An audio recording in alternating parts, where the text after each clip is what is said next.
L'une des menaces que redoutent les États-Unis d'Amérique, c'est l'attaque des Chebabs. Le commandant des forces terrestres américaines en Afrique l'a récemment souligné en précisant que les islamistes aspirent à attaquer son pays. Alors que Washington envisage de réduire sa présence en Afrique pour recentrer ses efforts vers les concurrents stratégiques tels que la Chine et la Russie, la guerre d'usure contre les Chebabs ne semble pas remise en question. Le danger qu'ils représentent doit être pris très au sérieux, a ajouté le commandant au cours d'une conférence téléphonique au Pentagone.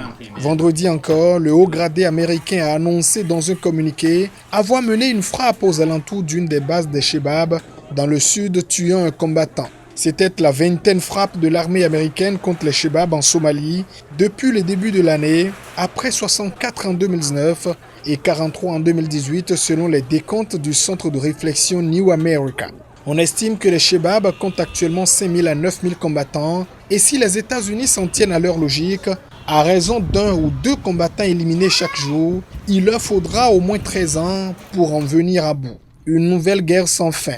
Dans le premier rapport public sur l'opération militaire américaine en Somalie, publié en février dernier, l'inspecteur général du ministère de la Défense rappelait que la mission confiée à Africom est officiellement d'avoir d'ici 2021 suffisamment diminué les Chebabs, le groupe État islamique en Somalie et les autres groupes extrémistes d'Afrique de l'Est pour qu'ils ne puissent plus nuire aux intérêts des États-Unis. Il y a presque un an, le 10 mars 2019, le vol 302 opéré par un Boeing 737 MAX à destination de Nairobi s'est écrasé dans un champ au sud-est de la capitale Addis Abeba, 6 minutes après son décollage. Ce dimanche, des centaines de personnes se sont rassemblées sur le site où le vol s'est écrasé pour une cérémonie d'hommage qui s'est déroulée selon le cérémonial Oromo, ethnie la plus importante d'Éthiopie, avec des prières, des chants et des offrandes aux morts. Au début de la cérémonie, des cavaliers ont galopé autour du lieu du crash. Certains portaient des drapeaux noirs pour le deuil, d'autres des drapeaux blancs symbolisant la renaissance. Puis des femmes ont revêtu des vêtements blancs sur leur tenue noire, symbolisant ainsi la fin de la période de deuil. Les victimes étaient originaires de plus de 30 pays, mais les villageois leur ont rendu hommage, même s'ils ne les connaissaient pas. La plupart des participants venaient de villages proches du site de l'accident, dans la région de Oromia. Nous croyons que les êtres humains sont créés par Dieu. Dieu crée tous les êtres humains de manière égale. C'est pourquoi le peuple Oromo respecte toute l'humanité. Ils ne connaissent personne parmi les 157 victimes. Ils savent seulement qu'ils sont humains. Toujours ce dimanche, des familles de victimes éthiopiennes ont assisté à un service de prière à la cathédrale de la Sainte Trinité d'Addis Abeba. Les proches de victimes étrangères ont commencé à arriver en Éthiopie pour participer à une cérémonie privée sur le site de l'accident prévu mardi. Mogok vient d'être au moins temporairement sauvé.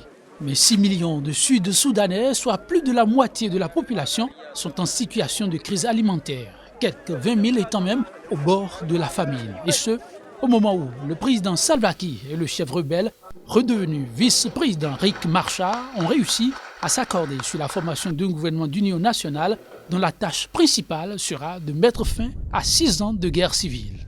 En février, juste avant que ces deux anciens rivaux ne concluent cet accord, les Nations Unies ont mis en garde contre l'aggravation de la crise alimentaire attendue pour juillet.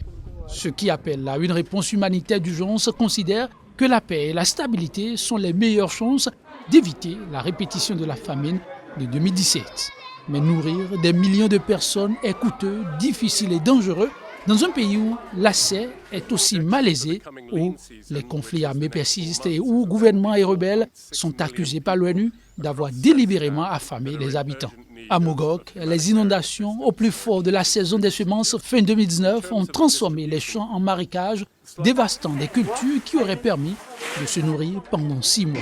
Le Soudan du Sud est le dernier pays au monde où la nourriture est laguée depuis les airs. À Mogok, il n'y avait pas d'autre solution. Sans ces tonnes de céréales et de graines, les habitants seraient simplement morts. L'année dernière, le nombre de Sud-Soudanais affamés était encore supérieur. Pendant la période de soudure qui sépare la saison sèche et la saison des pluies, ils étaient près de 7 millions dans cette situation.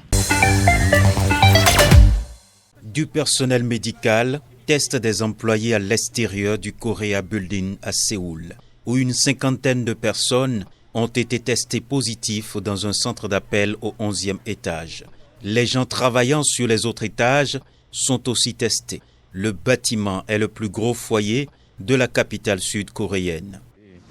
Il y a 2 ascenseurs dans ce bâtiment et ils desservent soit les numéros pairs, soit les numéros impairs. Je travaille au 7e et partage le même ascenseur que le 11e étage où se trouve le foyer. En un mois, ils n'ont pas installé de désinfectant pour les mains dans l'ascenseur et tout le monde va au travail et part du travail à peu près à la même heure. Des gens de différents étages sont aussi très inquiets. Même si je travaille sur un autre étage, je travaille quand même dans le même immeuble, donc je suis inquiète et je suis venue ici pour être testée. La queue pour le test est très longue. Je dois être très vigilante. La Corée du Sud, l'un des pays les plus touchés au monde par le nouveau coronavirus, a fait état ce mardi de moins de 150 nouvelles contaminations, soit le nombre quotidien le plus faible en 2 semaines. Au total, 131 nouveaux cas ont été enregistrés la veille, ont annoncé les centres coréens pour le contrôle et la prévention des maladies, ce qui porte le nombre total de personnes infectées à 7513. 3 décès ont par ailleurs été répertoriés ce lundi, portant le bilan de la maladie en Corée du Sud à 154 morts. Les autorités sud-coréennes considèrent que le risque d'apparition de nouveaux foyers demeure et les habitants ont été invités à éviter de se rassembler, à se garder notamment de participer à des manifestations ou des offices religieux. La Corée du Sud avait été le premier pays en dehors de la Chine où la maladie est apparue en décembre, avec une progression aussi rapide des cas de contamination.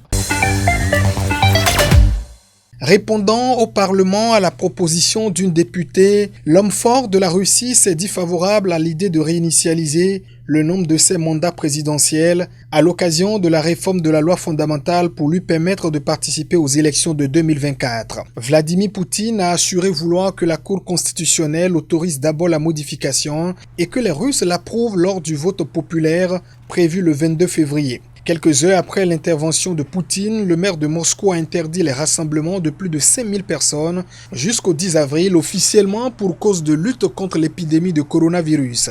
Vladimir Poutine n'a actuellement pas le droit de se représenter en 2024, la constitution imposant une limite de 2 mandats consécutifs. Les députés ont dans la foulée adopté cet amendement ainsi que tous les autres proposés par le chef de l'État depuis janvier. Un total de 382 ont voté pour la réinitialisation des mandats et 44 contre la fraction communiste.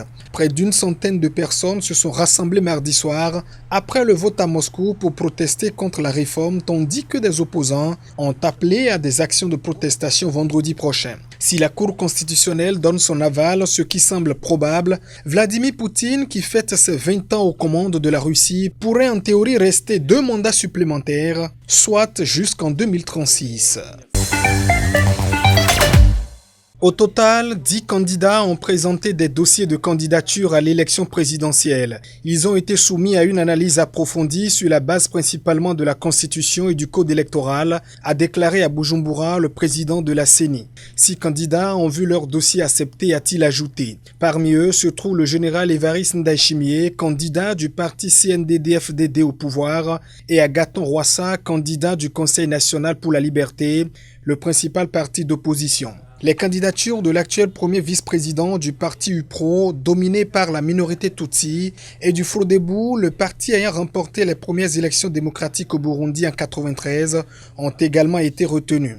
Enfin, la CENI a validé les candidatures de 2 indépendants, Francis Rohero et Dieudonné Naïmana. La commission n'a pas donné la raison du rejet des dossiers de l'ancien président de transition, Domitien Ndayizeye, présenté par la coalition d'opposition Kira, de Jacques Bigirimana, candidat du parti FNL proche du pouvoir, d'Anissé Ninyonkuru, candidat du parti d'opposition CPD, récemment rentré d'exil, et de Valentin Kavakure, jeune candidat du parti FPN. Les 4 personnalités ont toutefois 2 jours pour faire appel devant la Cour constitutionnelle. Le CDP d'Anissé Ninyonkuru a déjà annoncé son intention de déposer ce recours. La campagne pour la présidentielle aura lieu du 27 avril au 27 mai selon un calendrier publié par la CENI. Le président Pierre Nkurunziza au pouvoir depuis 2005 avait surpris en annonçant en juin 2018 qu'il ne se représenterait pas à sa succession en 2020 alors que la nouvelle constitution modifiée par référendum le lui permettait. Des dizaines d'infirmiers sont rassemblés à Oakland, en Californie, pour exprimer leur inquiétude face à la propagation du nouveau coronavirus sur le territoire américain. Le syndicat national Nurse United déplore le manque de moyens et d'équipements. Nous avons besoin de protection pour soigner les gens. C'est aussi simple que cela, prévient Bonnie Castillo, directrice exécutive du syndicat. Un rassemblement qui a fait sortir Donald Trump de sa torpeur. Les pays les plus touchés, en dehors de la Chine et de la Corée, sont ceux d'Europe. Pour empêcher de nouveaux cas de pénétrer dans notre pays, nous allons suspendre tous les voyages en provenance d'Europe vers les États-Unis pour les 30 prochains jours. Ces restrictions pourront être ajustées en fonction des conditions sur le terrain et il y aura des exceptions pour les Américains qui se seront soumis aux examens appropriés. Aux yeux du monde, Donald Trump minimise et humilie à la fois l'Europe, la jugeant incapable de répondre efficacement face à l'épidémie. L'analyse au laboratoire du prélèvement nasopharyngé a permis de confirmer le diagnostic de la maladie à coronavirus COVID-19. Il s'agit d'un sujet de nationalité ivoirienne de sexe masculin âgé de 45 ans qui a séjourné en Italie. Le malade a été rapidement pris en charge au CHU de Treichville, au service des maladies infectieuses et tropicales. Son état clinique est stable et rassurant. Les contacts ont été identifiés et font l'objet d'un suivi.